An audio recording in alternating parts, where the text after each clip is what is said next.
Financial freedom seems to be in everyone's mind, and for a good reason. Study shows that around 70% of Americans don't enjoy their job. Now, with these statistics, no wonder why people are looking to be financially free. But there are a few things that many people do that makes it very hard to get out of the rat race. We'll call them the 7 financial sins. Make sure to subscribe and hit the bell button to not miss any of the videos we release every week. And let's get started. Sin number 1. Most people do not plan their finances. Many people get their paycheck and start paying their dues, their groceries, and a few other things and hope they have enough money left over at the end of the month. By planning your savings, your living expenses, and your spending budget ahead of time, you'll have more control over your finances and avoid overspending. Most people do not have a very clear idea of where their money is going, and in many cases, people overestimate how much they actually have in their bank account when they're making a purchase. So I want to give you a challenge. For the next 30 days, check your bank account every day. Sometimes it might not look pretty, but you will be much more conscious of what you have and where your money goes. And it will help you make the decision whether you should buy those $85 sunglasses or not. When you actively manage your own money, you become better at it, and you'll be more prepared and much more effective when you get the opportunity to manage more money. Sin number 2. Buying with consumer credit. According to CNBC, there's over $747 billion owed in consumer credit cards. That averages to be over $16,000 per person holding a credit card. Now, there are a few benefits of using credit cards, like building your credit line, which is important. Many cards have protection insurance in case of loss or fraud, and they might also have benefits like cashback, miles for airlines, and points that can be redeemed. But credit cards, if not used correctly, can affect your finances in a very negative way. This is because credit cards encourage people to spend more money than they have. You can have $100 in your pocket and be able to spend $1,000. And since you don't have to pay the full amount back right away, it's much easier to blow your budget. Like stated before, not planning your finances can lead to overspending, which is financially dangerous. But even more dangerous is to overspend on consumer credit. This is because credit cards have very high interest rates that can go from 8% up to 30% per month. Sin number 3. Making minimum payments on a credit card. So my buddy Jerry here has $5,000 in credit card debt with an interest of 16%. And he happily makes the minimum payments of $350 since it doesn't eat up much of his paycheck. The problem is, Jerry hasn't done the math, so he doesn't realize that the interest alone adds $800 to his debt. And even though he's paying every month, his debt keeps growing, which means his interest gets higher too. And soon, Jerry finds himself with more debt than he can handle. Think about it. Credit cards have very high interest. The average interest rate for consumer credit cards is over 15%. So let's say that we have $1,000 in credit card debt and we pay the minimum payment of $50. We get charged $150 in interest but only pay $50. Now we have $1,100 in debt. Next month, we pay the minimum $50 and now we get charged $165 in interest since now our debt is bigger. And our debt grew again to $1,250. If we keep doing this, our interest rate fee will compound over time until our debt is too big to be able to pay for. Sin number 4. Not saving for retirement or financial freedom. Many people who save money save for a rainy day or to buy cool toys, but very few put away money for their retirement or financial freedom. Think about it. You might be young and able to produce income now, but you might not always be able to do that. And with Social Security failing, you cannot just leave that responsibility to the government or even to your children. Your retirement and financial freedom is your responsibility, and even if it's not much, every little bit counts, especially if you put it to work and have it compound with investments. Think about it. If you only put $100 a month with a 7% return after taxes and fees, in 35 years, you'll have over $167,000. And that is just with $100 a month. It pays off to start investing. The earlier, the better. Sin number 5. Making money decisions based on emotion. Making financial decisions with emotion can leave us in a very vulnerable position. Simply because when we are in a sensitive emotional state, we are not as strategic and rational with our thinking, and we are more likely to make mistakes. This can be both positive and negative emotions. If we are very happy and optimistic in a sort of manic mode, we can make investments that might look like great ideas and quick ways to make cash until you start to think about them logically. Or if we're in a negative state, we tend to be very unpredictable. So avoid making important decisions after a major event that causes an emotional shift. This will help you to use your intelligence and rationality when making decisions instead of emotion, and will make you much smarter with your money. Think about Steve Jobs. Out of anger for being fired from Apple, he sold all of his ownership in the company. Eventually, he got a few shares back, but was only left with 0.6% of the company, which is still worth around $1.8 billion. But if he would have avoided taking an emotional decision, he would have kept over $66 billion of Apple. Sin number 6. Focusing too much on money and neglecting the process. Very rich and successful people like Richard Branson, Oprah, Bill Gates, Steve Jobs, and many others have the same philosophy.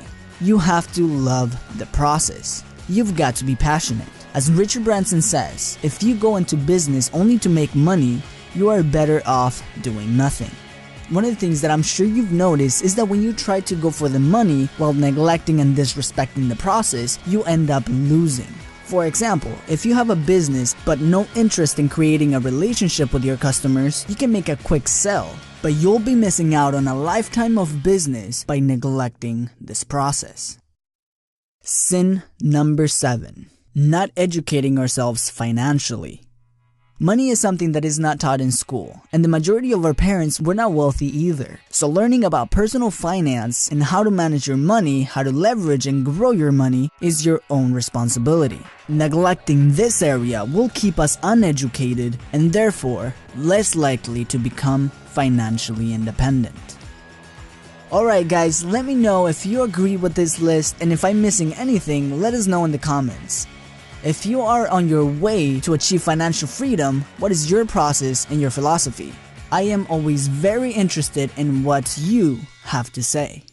As always guys, thank you for watching, and I will see you in the next. Hey my friends, this is Daniel Alley, and today I want to talk with you about 7 people that you need to completely avoid. Now, the reason why you need to avoid these people is because they can be detrimental to your health. And if you want to live a healthy, a long life, then you need to completely avoid the people that I'm about to discuss. The first person you need to avoid are gossips. People who talk about other people. Those who criticize. Those who agonize. Those who talk about other people behind their backs. Most likely, if they're talking about other people around you, they're probably going to talk about you when you're gone. Now, a lot of times you can stop a gossip before they start. Sometimes they'll start talking about people and they add in a negative aspect to them, and you just gotta say, shh, stop, I don't want to hear that. And then you can evade the conversation. You see, if you listen to gossips, what tends to happen is that you end up either gossiping, or you might have negative feelings about the person who's being gossiped about. Many times the gossip is within your own circle. Maybe it's people you work with, or your family members, or your friends. You gotta stop them and help them understand that gossiping is not gonna help anyone, not even the person that's being gossiped about. The second person you need to avoid are jealous haters. Jealous haters are basically people who want to get in your way, who really love you inside, but they don't know how to express it. A lot of them are going to try to devalue you. They're going to say you're inadequate. They're going to say you're just fluff, that you're not enough. But what you have to understand is that these people actually want to help you. I always believe that critics make you do it better, but haters make you do it faster. Don't let these haters dethrone you. Don't let them devalue your soul. Understand that you are a child of God and that you were made to do something special. Now you might be asking, now how do I know someone's a hater? How do I know if this person's jealous? Well, usually when you tell them something good, they try to shut it down automatically. or they try to overpower you or devalue exactly what you're telling them. They try to limit your accomplishments and make you feel like you're not doing enough. The third kind of person you need to avoid are time wasters. Now, time wasters come in many different forms, so you have to understand what kind of time waster you're dealing with. Now, since there's all kinds of time wasters out there, you must understand what kind of time waster you are dealing with. Some people like to ramble on about nonsense, and if they do, you need to ask them to share the bottom line. Some people like to talk about things that aren't important, like celebrity gossips, or sports, or anything just to waste time. So you have to shut them down and ask them to get to the point so that you can get on with your business. Most time wasters are completely unaware of time. They don't know how to manage the clock themselves, and so it's not intentional for them to take away your time. What you need to do is kindly show them love and let them know that you have important things to do and that you will get to them at another time. The fourth kind of person you should completely avoid are money grabbers. People who run away when it's time to pay the bill. People who keep on asking for things. People who just want to spend your money. Now, how do you know who a money grabber is? Well, what I want you to do is print out your statements and ask yourself, who grabbed my money? Am I buying things for people to help them, or am I just buying it because they're asking me? A lot of times money grabbers will ask for things that they don't even need, and that's how you know you're dealing with a money grabber. The fifth kind of person you should completely avoid are oversensitive people. People who come with so much emotional baggage. People who have 10,000 problems or more. You see, oversensitive people are going to be there in the world, but you have to understand that they should have no part in your life. Now, how do you know if someone is an oversensitive person? Usually you can tell when they're a very picky person. They're picky about their clothes, they're picky about their conversations, right? They feel like they're always attacked, right? They're picky about everything that they see, everything that they do. So these people might be helpful in your life, but don't try to spend too much time with them if you have big goals that you want to accomplish. The sixth kind of person you want to avoid are excuse makers. People that come up with excuses all the time. They're always hungry, they're always tired, they're always bored, they're always broke. They have millions of excuses and they never want to take action because they want you to get caught up in their excuses. Now, there's a lot of times where I've seen successful people who are also excuse makers. So understand that excuse makers come in all different forms. You have to be willing to understand what the excuse is, dismiss it, and help that person or completely avoid them when they make their excuses. There's a lot of people that are going to tell you why it won't work, or why you shouldn't do it, or why it can't happen. You have to understand what they're really saying. Sometimes they might fear for you, but that fear is illegitimate. Be able to understand it and dismiss it if it's something that you believe you should be doing. The seventh person you should avoid are miseducated people. Not uneducated people, miseducated people. People who have the wrong ideas about what it takes for you to become successful. Now, like I said before, there's a lot of people who are highly educated. They have credentials, they have awards, they have degrees, they have all kinds of training, but it doesn't necessarily mean that they know exactly what you need to do to become successful. Sometimes you gotta watch out. Sometimes there are wolves in sheep clothing. This means that they're actually enemies disguised as friends. They're frenemies. So you have to watch out who they are and understand who you're doing business with. Now, there's a lot of miseducated people. So you have to understand that some of them are educated in societal terms, but they may not have common sense, or they may not have wisdom or simple understanding. So you have to watch out for these people and not allow them to distract you from your greater purpose. In summary, you'll realize that a lot of times there's no way you can avoid these people. But what's best to do is to understand them. It's to be able to gather the intelligence necessary to make the wise choices with the people that you interact with. Perhaps you have a lot of acquaintances that you consider allies, or allies that should be acquaintances. So understand who you're dealing with and try to gravitate toward people that are going to help you to reach your highest goals. Thanks for watching this video, my friends. I hope you enjoyed. Please subscribe to this channel and make sure you leave a comment below. I'd love to hear what you think. I look forward to seeing you next time.